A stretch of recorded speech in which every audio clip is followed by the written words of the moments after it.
Bom, gente, eu quero fazer uma reflexão com vocês aqui, porque eu tenho aprendido que às vezes estamos rotulando determinadas coisas, estamos oferecendo alguns diagnósticos, e me parece que eles, no mínimo, podem ser considerados equivocados, ok? Eu vejo algumas pessoas, por exemplo, dizendo que o casamento tem problema, que a família tem problema, e eu discordo dessa posição. Eu acho que tentar difamar o casamento é algo muito ruim, muito equivocado. Difamar a família é algo muito ruim.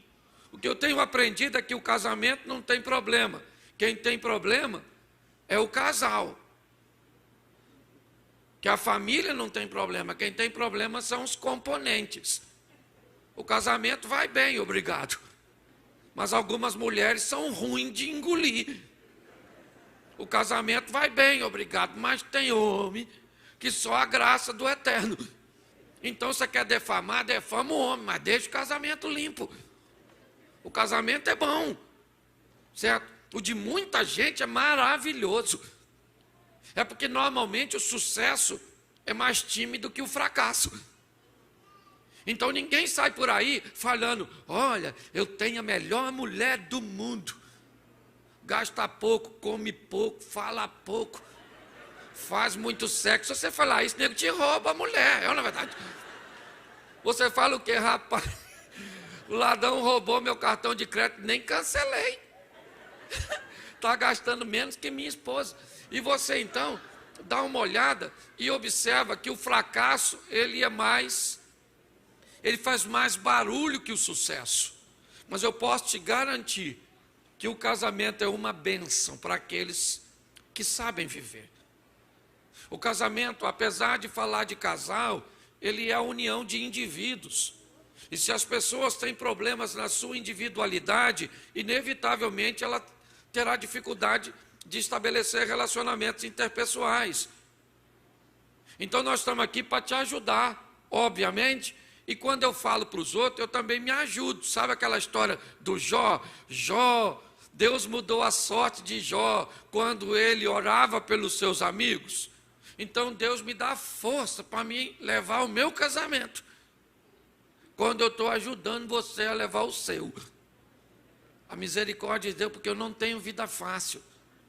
Eu sou muito diferente da minha mulher. E minha mulher é muito melhor. Se você acha que minha mulher é ruim, é porque você não me conhece. Eu sou muito pior, sou mal educado. Se eu chegar em casa agora e falar com a minha esposa assim, ó, cheguei, estou nervoso, não quero conversa, minha mulher só vai falar comigo se eu procurá-la para conversar. Agora, se eu chegar em casa agora e minha mulher estiver nervosa e eu for falar com ela, ela falar, eu estou nervosa, eu vou falar, por quê? E ela vai falar, mas eu não quero falar, mas eu quero saber. Fala comigo, fala comigo, fala comigo. Para eu não fazer isso, eu tenho que me controlar, porque eu sou chato. Entendeu? Então, quando eu ajudo você, Deus me ajuda. E eu já estou indo para 29 anos de casado, louvado seja o eterno, com a saúde meio avariada, mas minha mulher nem resfriada fica. Tem uma saúde irritante, mas louvado seja Deus, certo?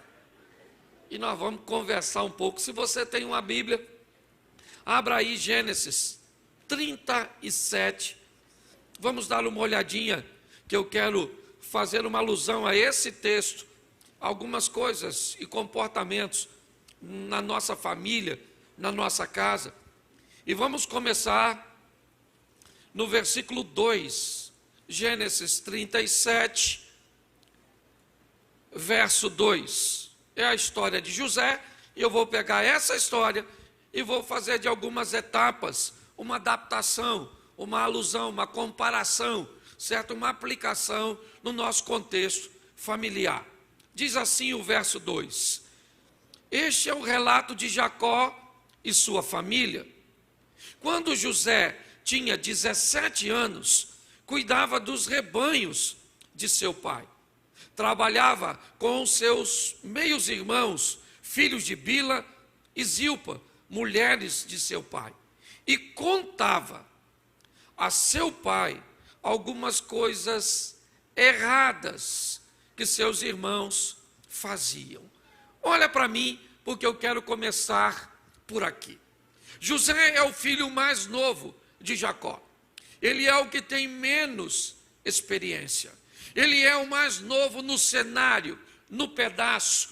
Ele está ali para aprender com os exemplos dos outros, dos mais velhos, daqueles que já estão vivendo, que já têm mais experiência.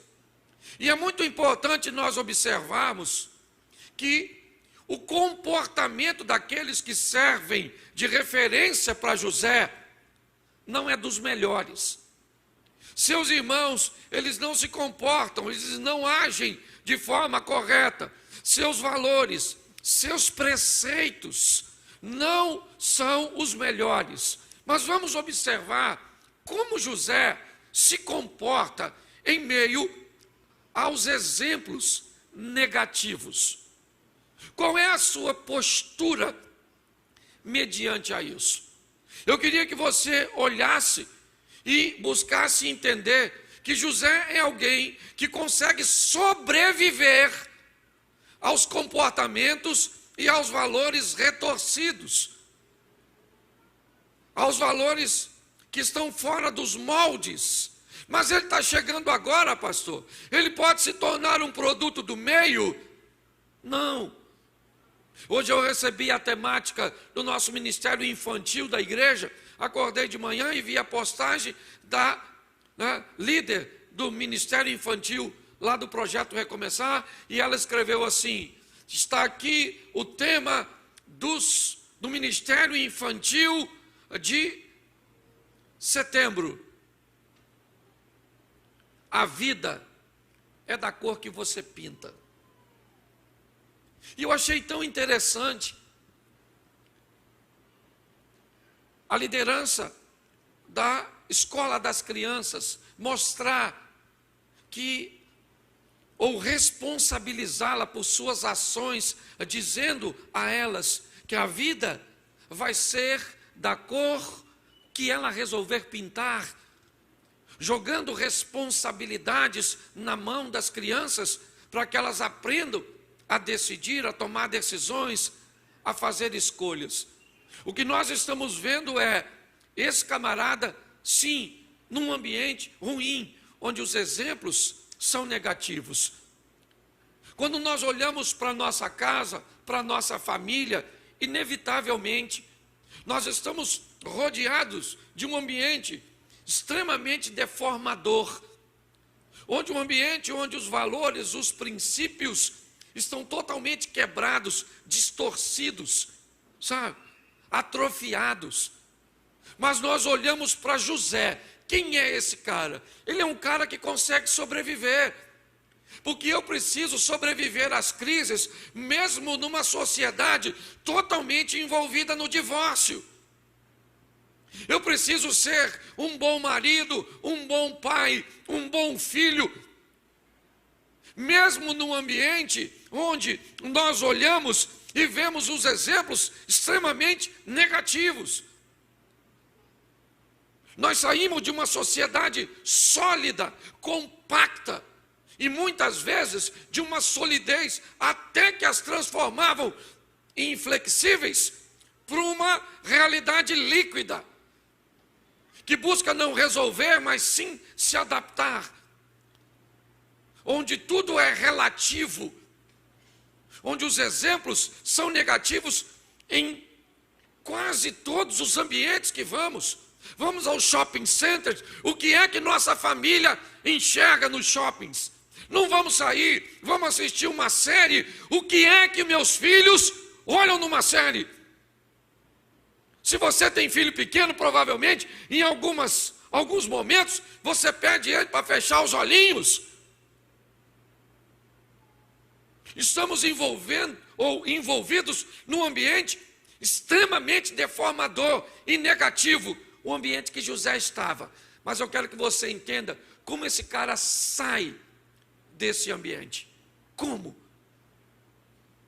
Como você pode sair, minha querida irmã, de um ambiente onde o pensamento feminino tem se tornado, né, ou caminhado para essa esfera que nós vemos. Como eu vou me comportar e aprender a ser um homem flexível, amável, bondoso, sensível e macho? Porque me parece que o homem pensa que ser sensível, lavar uma louça, botar uma roupinha numa máquina, vá lavar um banheiro, não é coisa de macho. Menino, se lavar um banheiro vai deixar você fêmea? Não lava. Aliás, não vai nem tomar banho. Porque lá dentro pode ter um armário. Você está rindo? Certo? Entenda só. Nós precisamos sobreviver a tudo isso. E isso não é para todo mundo, não. Está assim de família se deformando, se degradando nesse ambiente que nós estamos vendo.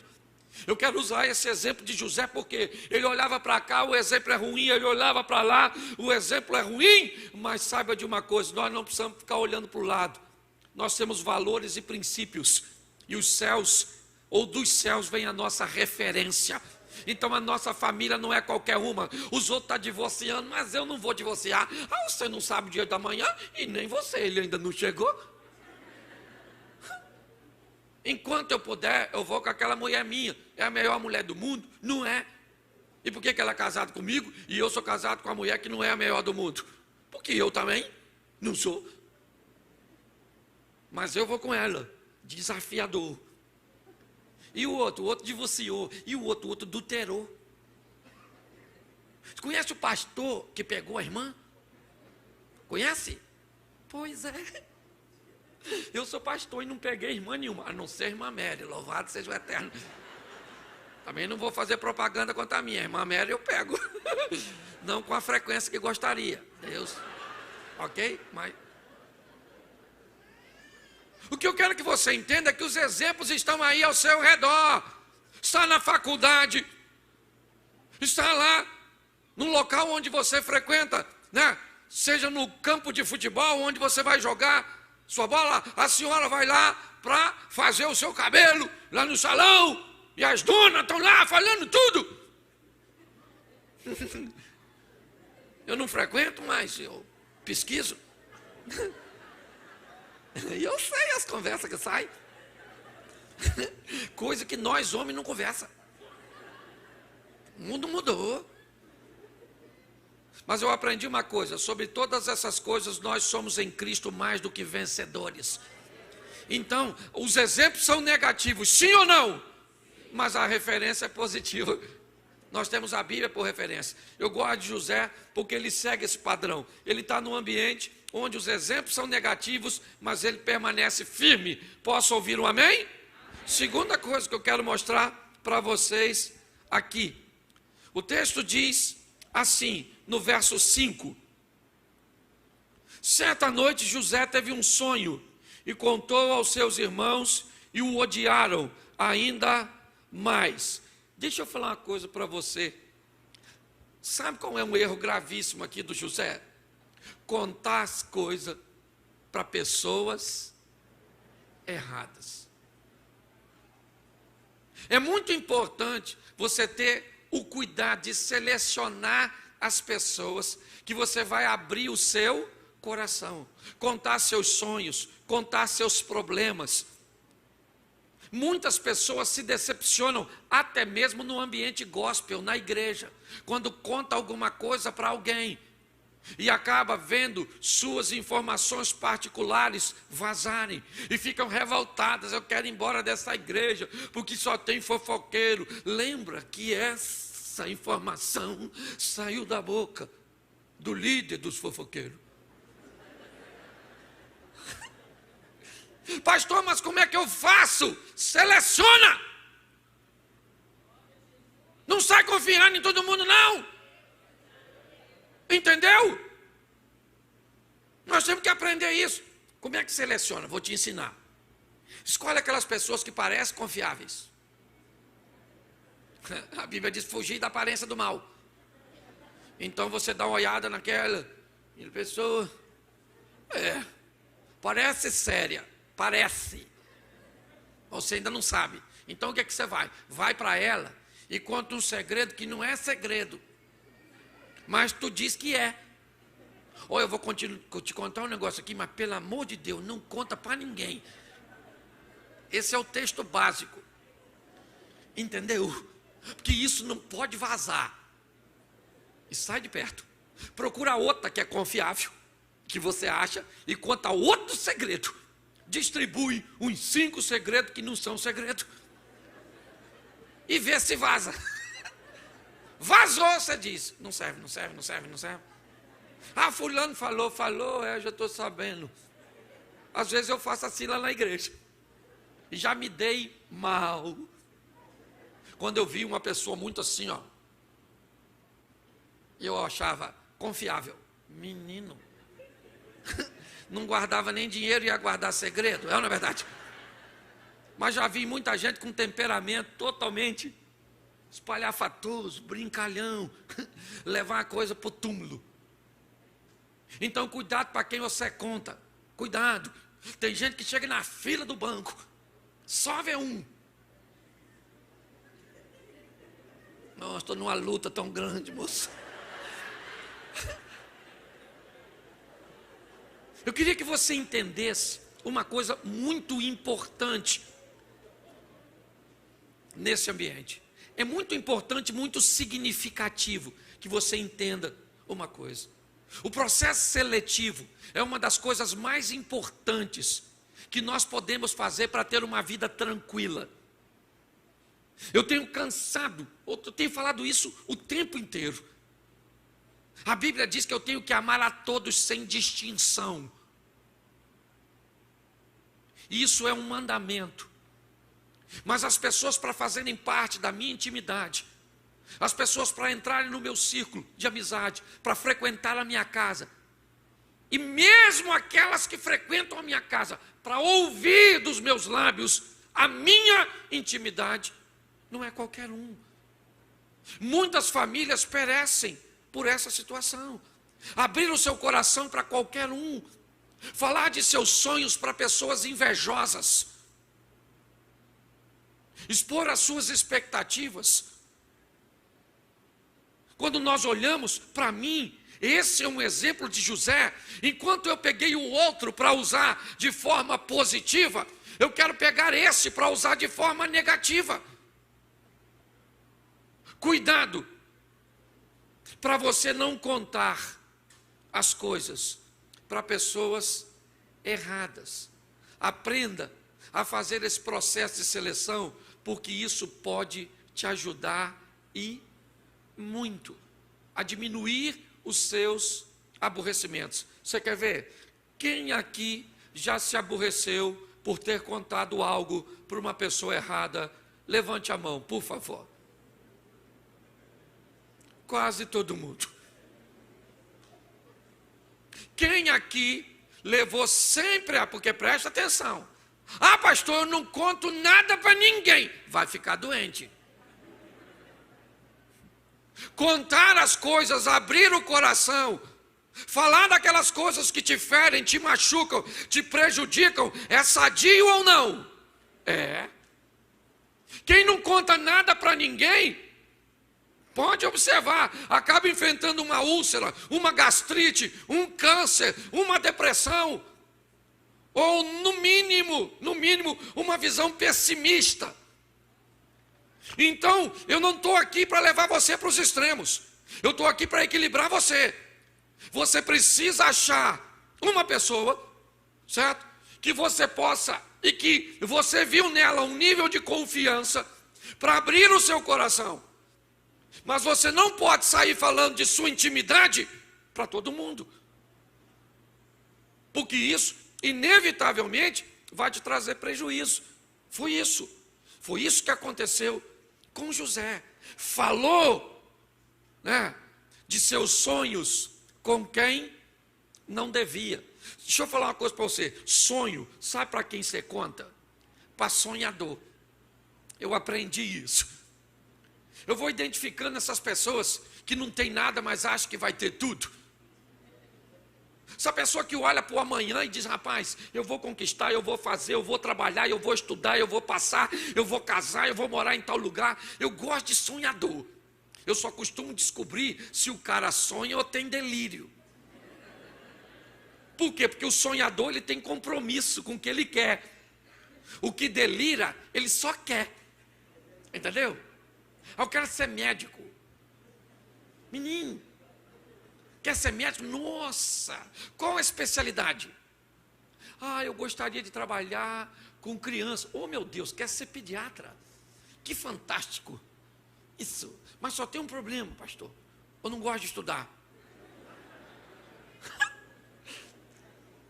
O cara falou isso comigo uma vez. Eu falei, você é louco? Ele disse, louco não, porque a Bíblia diz que Deus pode todas as coisas. Ainda botou meu Deus no rolo. Arrolou meu Deus na decisão. Eu falei, rapaz, sabe que você tem razão? Deus pode todas as coisas. Até fazer você virar médico sem estudar. Aí ele me perguntou, pode? Logo descobri que minha fé era maior que a dele. E eu disse para ele, eu vou orar para você ser médico sem estudar. Ele confuso. Botei a mão no santo. E falei para ele, Senhor, esse menino quer ser médico. Uma boa profissão. Mas não quer estudar. E disse que o Senhor pode fazer isso. Leva ele para a Amazônia. Bota ele numa tribo indígena. Promove ele a pajé. E vai fazer medicina alternativa, você pode chamar assim.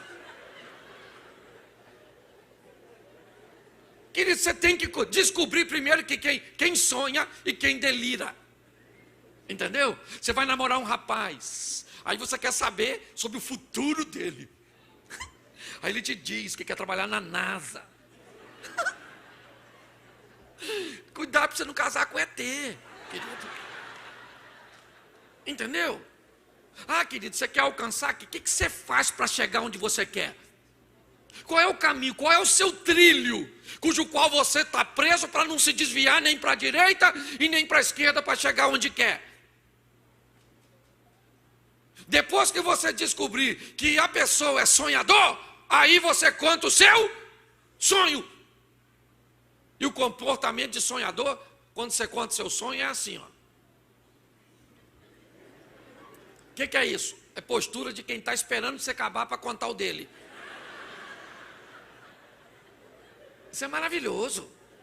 É extraordinário. Agora, quando você fala assim, ó, para quem não sonha, nossa, eu ainda sei que vou achar um homem bonito, inteligente, rico, romântico, fiel. Fala isso para uma mulher que não sonha. Ela vai falar.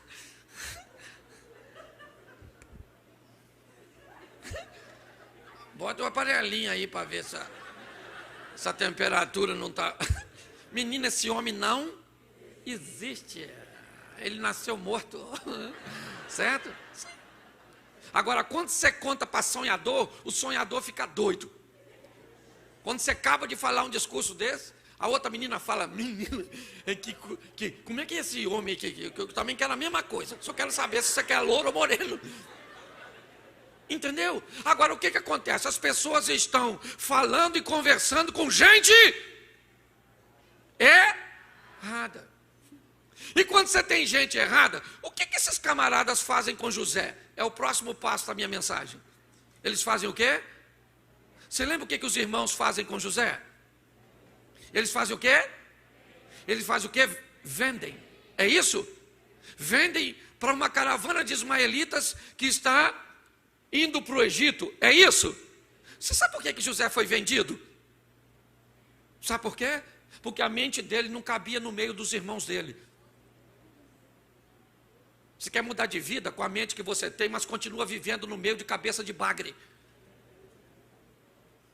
Mude sua mente. Estou com uma pulseira aqui, a campanha do nosso ano da igreja. Mude, Romanos, certo? Mude sua mente, mude sua vida. José vai sair de perto dos irmãos, por quê? Quem tirou José de lá? Quem tirou? Deus. No meio daquelas pessoas, sabe a mudança de mente, a transformação, isso.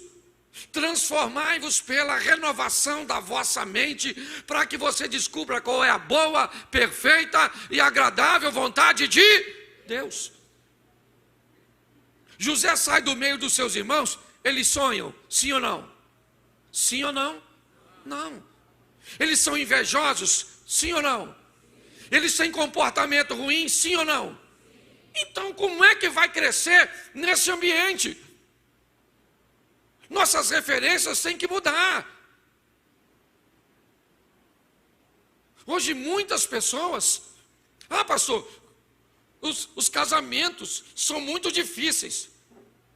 Tá bom, fala para mim, casamento é difícil? Então tá bom. O de quem que é difícil? Não, o da amiga que trabalha comigo. Não, o da minha irmã. Não, o do meu irmão. Não, o da vizinha.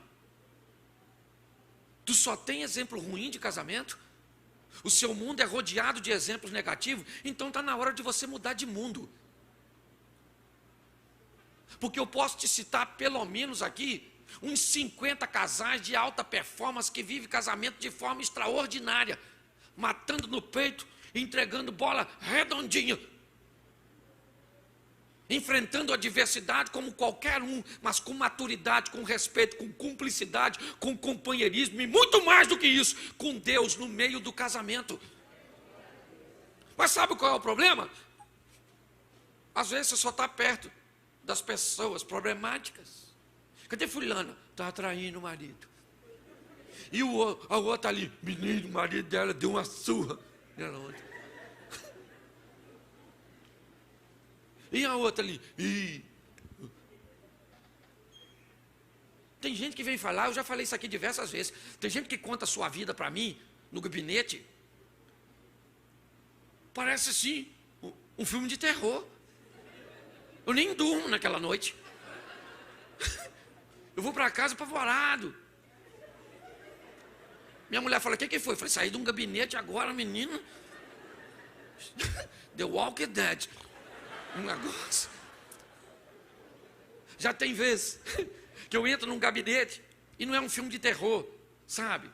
É assim um drama. Aí eu chego em casa chorando.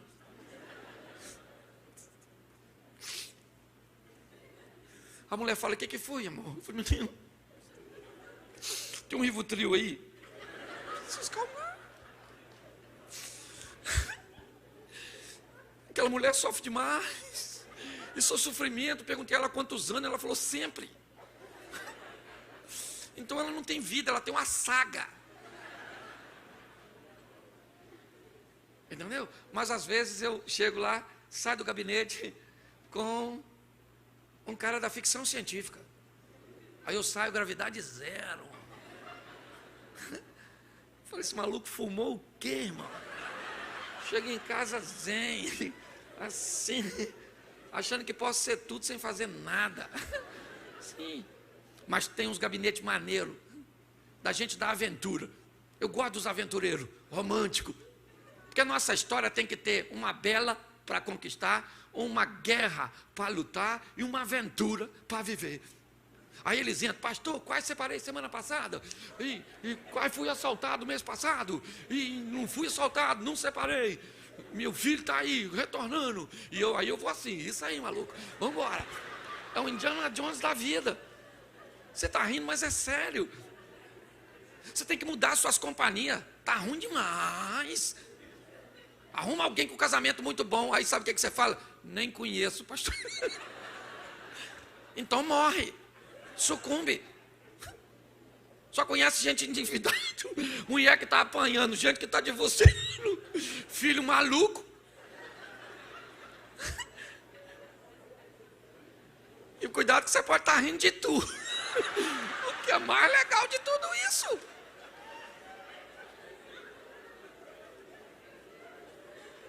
Você está entendendo? José é alguém que vai sair do meio daquele povo, do meio daquela influência, do meio daquela mente negativa. Meu irmão, Você não vai divorciar porque Deus está no seu casamento. Seu marido vai ser liberto porque Deus está lá. Você não vai perder seu filho para o inferno porque Deus está lá. Muda essa mente sua. Se mistura com o povo meio. Oh, meu Deus do céu. Jesus. Tem hora que eu fico traumatizado. Sai da igreja com a mão na minha cabeça. Senhor, pulsa os pensamentos negativos. Sim. Eu gosto disso. E agora ele está onde? Ele está lá no Egito. Sim ou não? Sim ou não? Os cabeças de baga estão perto dele? Não, ficaram para? Ele é um sonhador? Sim ou não? Tem boas referências? Sim ou não? O texto diz que Deus está com José no Egito. Ele queria ir para o Egito? Mas ele foi? Mas ele queria ir? Mas ele foi. Mas ele queria ir? Mas ele foi. Mas ele queria ir mesmo? Mas ele foi. Sabe o que isso indica? Que às vezes a vida vai levar você para lugar que você não quer ir. Mas quando a vida te levar para lugar que você não quer ir, leve Deus como seu companheiro de viagem. Ele não queria estar lá, mas o pastor não queria estar casado com esse homem.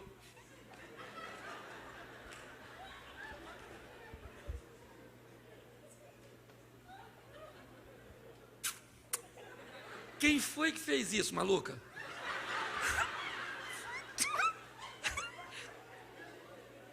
Se seu marido é ruim, eu queria lembrar você que ele é uma escolha sua. E sua mulher também. Então deixa eu falar para você, não queria estar nessa família, não queria ter nascido com esse tipo de cabelo, não queria os olhos dessa cor, não queria ter esse peso, não queria ter isso, não queria... Pois é, gente, mas tem. Mas está. O que eu faço então? Eu levo Deus para a minha vida, porque Deus tem o hábito de mudar a história das pessoas. E com quem eu vou andar? Com quem gente está mudando, né? Com gente que Deus está mudando a vida ou já? E quem não quer mudar? Fica para lá. Já falei isso aqui, ó, muitas vezes. Eu moro em Xerém, 51 anos, louvado seja Deus. Uma grande metrópole, lá em Duque de Caxias. O filme do Homem-Aranha foi gravado lá, Arranha-Céus. Um negócio extraordinário. Mas presta atenção, quando eu era garoto, meu pai com aquele montão de relacionamento irresponsável, minha mãe uma menininha, me deram para um montão de gente, eu 17 anos de idade, doido para namorar, irmão. Mas a cidade era muito pequenininha, se hoje já é pequeno, antes era assim, bem pequenininho, que pode ter gente de Xerém assistindo. Bem pequenininho. Então todo mundo conhecia todo mundo, e ninguém deixava as filhas namorar eu. Porque o meu pai era ruim, um mau exemplo, mulherengo, certo? E eu não tinha onde cair morto, aliás, não tinha onde cair nem vivo. Entende? Morava numa casa tão pequena que para o sol entrar nós tínhamos que sair. Estou falando para você. Dormia numa cama, às vezes dormia 2, 3 numa cama. Era tão apertado que nós sonhávamos o mesmo sonho, não tinha nem espaço para sonho diferente, não. Era mais ou menos a mesma coisa. Escute só.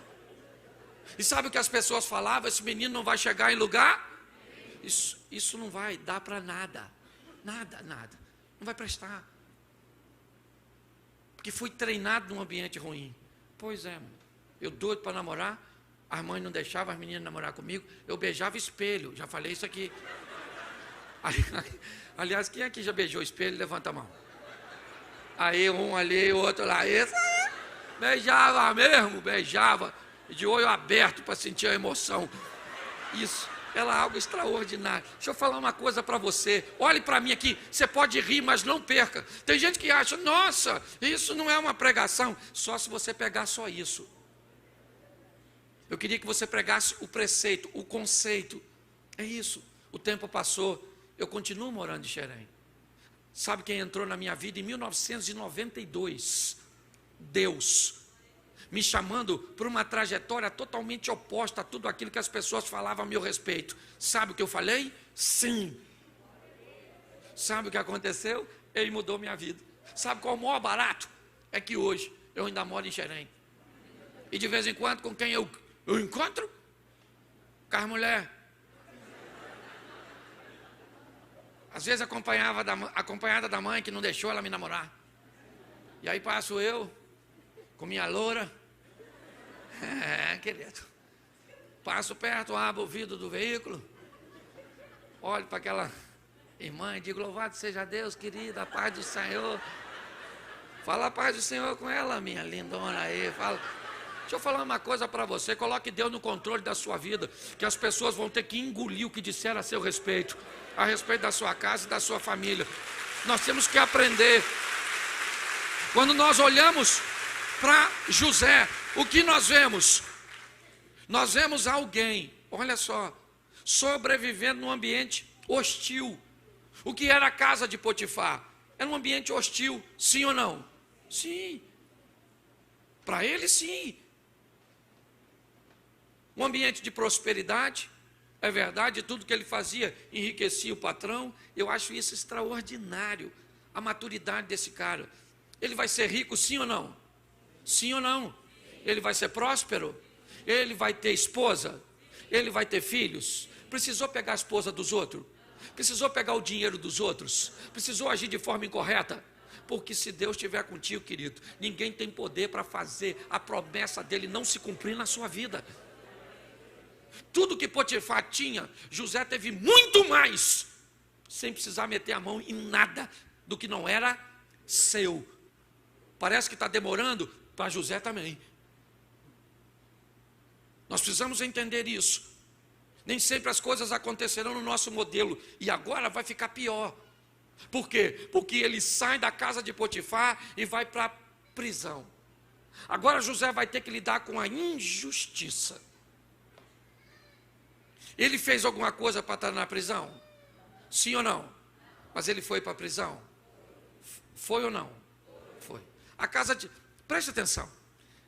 A casa de José, lá na casa de José com Jacó, filhinho amado, ele estava bem, sim ou não? Sim ou não? Sim. Sim. Quando ele sai de lá e é vendido como escravo para os ismaelitas, está bem ou não? Não. Agora ele é um? Preste atenção.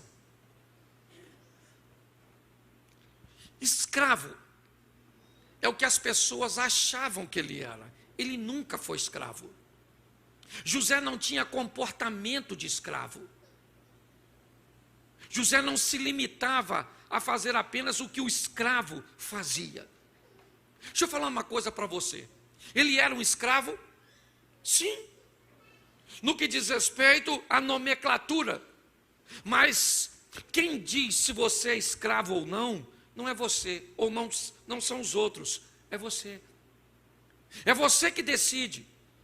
Sabe qual é o problema? É que as pessoas estão nos rotulando e parece que elas decidem quem nós somos. Isso tem que acabar. Você sabe o que para muita gente eu sou? Pode falar. Eu sou o quê? Um palhaço. Vai dizer que tu nunca ouviu isso. Quem levanta a mão quem já ouviu. Vai. Meu Jesus do céu. Não, agora eu magoei agora. Eu quero lá saber se as pessoas acham que eu sou palhaço ou não. Eu sei o que eu estou fazendo. O título que elas me dão, eu não recebo. Porque eu sei para quem eu estou trabalhando. Eu só fui chamado para fazer algo num modelo diferente. Então quer falar? Fala. Já me deu vontade de pregar com o nariz. Olha, a qualquer hora eu vou fazer. Aí o pessoal, agora é palhaço. Palhaço, pronto, palhaço. O bobo da corte de Jesus. Isso, tentando levar as pessoas para o reino de Deus.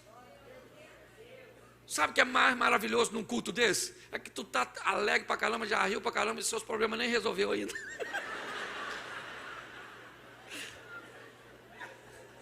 Só em ajudar você a se livrar daquelas perturbações, aquelas que estão lá na sua casa, entendeu? Mãe do seu marido, aquelas, isso já é extraordinário.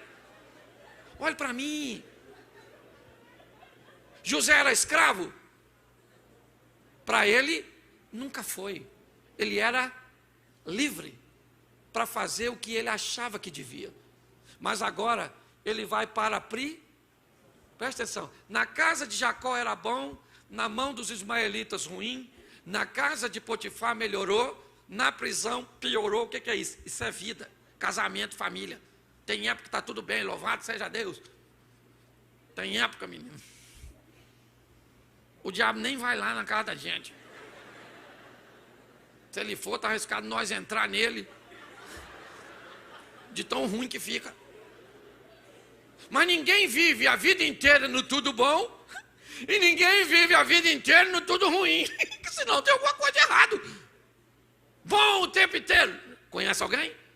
Eu não conheço. Ruim o tempo inteiro, conhece? Conheço bastante. Você está rindo, mas é sério, sabe? A vida é assim, tem hora que está bom, tudo certinho, está tudo dando certo, louvado seja Deus, pelo menos para mim e para a maioria das pessoas. E agora? Agora ficou ruim. O Zé foi para a prisão. O que ele fez? Ele fez nada. Ele só resolveu ser fiel. E agora nós vamos ver que esse camarada vai viver um ambiente de injustiça.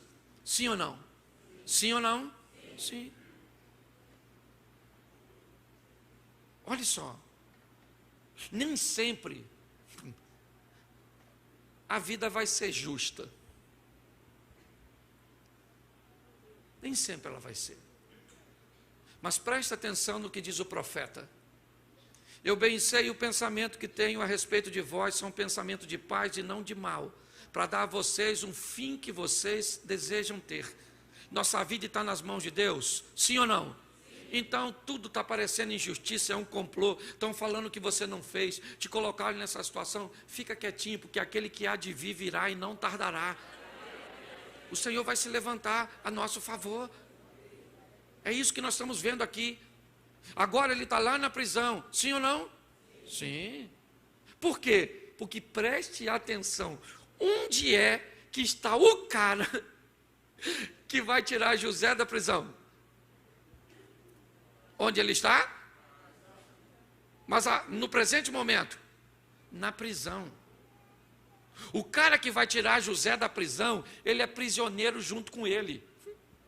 Olha que loucura. Pastor, o que você está querendo dizer? Que às vezes nos lugares mais difíceis da sua vida, você vai encontrar pessoas e conexões que vão te levar para uma fase extraordinária. Quem mudou a vida de José não estava na sua casa. Quem mudou a vida de José não estava na caravana de ismaelitas. Quem mudou a vida de José não estava na casa de Potifar, estava na prisão. Você está sofrendo hoje? Abra seus olhos, porque nesse sofrimento tem uma situação, tem alguém que vai levar você e vai dar a oportunidade de você viver o que nunca viveu com Deus. Pare de reclamar e aproveite a oportunidade. Agora, José está na prisão e o copeiro saiu. José, antes do copeiro sair, o que José falou? Ô copeiro, fala lá pro faraó que eu não agarrei a mulher do Potifar não, pô. É maluca, doidona. Não peguei porque não quis. José queria sair da prisão, sim ou não? Mas ele queria sair da casa do Potifar, porque lá era, e quando está bom nós não queremos, e quando está ruim. E quando a vida fica muito difícil para nós, é quando está tudo bom ou quando está tudo ruim? Quando está tudo bom. Por quê? Porque quem está no bom se prende ao bom e vai se privar de viver o extraordinário. Não se contente com o bom. Às vezes o ruim é necessário para levar você como uma mola para uma próxima fase da sua vida que o bom nunca te levaria. O bom te leva para a mediocridade. O ruim te leva para um ambiente de mudança, de transformação de mente, de mindset, de uma mudança extraordinária. Quando nós olhamos para isso, o que vemos? O copeiro saiu e o José falou o quê? Fala lá, copeiro. O copeiro falou? Não, esqueceu do Zé. Até que o faraó sonhou. E quem é que interpretou? E quem é que lembrou do José? O camarada ingrato, que esqueceu dele. Não, querido. Ele lembrou na hora certa. Pare de achar que as pessoas têm que te ajudar porque vocês ajudaram ela. Não ajude pessoas para ser recompensado por elas. Faça para Deus, porque Deus não esquece de ninguém, porque o seu nome está gravado na mão dele. Pode uma mãe se esquecer de um filho que amamenta? Pode, mas o Senhor jamais se esquecerá de nós. Agora José está lá. E para mim, essa mensagem se encerra com uma das coisas mais extraordinárias da caminhada de José e também da nossa família. Um pedágio obrigatório na estrada dos relacionamentos longos e salutares, chamado perdão. Se você quer viver uma vida saudável e longa, relacionamentos sadios, aprenda a perdoar. Não deixe seu coração azedar. Agora os irmãos de José vêm fazer compra no Egito e o José está lá, Zefanete Paneia, bonitão, pintadão assim, eu acho maneiro. E os irmãos do Zé, sacolinha fazer compra. E o Zé só. O texto diz que os irmãos não conheceram o Zé, mas o Zé conheceram os irmãos. Porque as pessoas vão olhar para você e vão dizer, é ela mesmo, ela. Menino, está mudada. Emagreceu, rejuvenesceu, casou. Jesus. O que ela fez? Deu dinheiro para quem? As pessoas têm que olhar para você. É maneiro isso. As pessoas olharem e falar assim, Miricia está onde está, não. Já ouviu isso? Eu acho mó barato. Quando alguém fala isso comigo, eu falo, reclama na administração. Mas vai lá e fala com o Eterno, eu não concordo dele estar lá. Quero lá saber se você concorda ou não concorda. Esse dia me perguntaram, o senhor acha, pastor, que é justo o que Deus faz na sua vida? Eu falei, nem pergunta, porque vai ver que ele está distraído quando está fazendo.